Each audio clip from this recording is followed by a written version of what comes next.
அண்ணா வணக்கண்ணா. அம்னி வணக்கங்க அம்னி.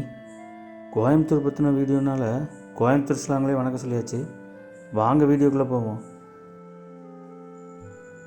இப்போது நீங்கள் பார்த்துக்கிட்டு இருக்க இந்த அழகான திருவள்ளுவர் சிலை அமைஞ்சிருக்க இடம் எங்கன்னு பார்த்தீங்கன்னா, நம்ம கோயம்புத்தூரில் குறிச்சின்ற ஒரு ஏரியாவில் தான்.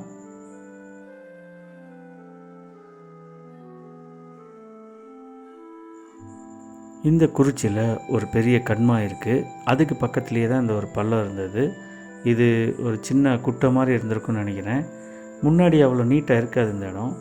இப்போ இந்த இடத்த சீரமைச்சு இப்போ நம்ம பார்த்துக்கிட்டு இருக்க மாதிரி சுற்றி ஃபென்சிங் போட்டு அந்த இடத்துக்கு நடுவில் தான் சூப்பரான லைட்டிங்கோட நம்ம தமிழ் எழுத்துக்களான ஆன இந்த திருவள்ளுவர் சிலையை அமைச்சிருக்காங்க. எத்தனை பேர் டூ வீலரில் நைட் டைமில் லாங் ட்ரைவ் போய் என்ஜாய் பண்ணியிருக்கீங்கிறது எனக்கு தெரில. நான் இது வரைக்கும் அந்தளவுக்கு என்ஜாய் பண்ணது கிடையாது.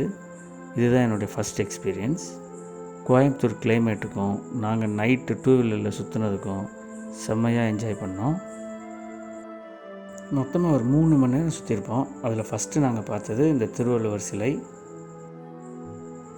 நீங்கள் எல்லாருமே கண்டிப்பாக இந்த திருவள்ளுவர் சிலையை வந்து பார்க்கணும், ரசிக்கணும்.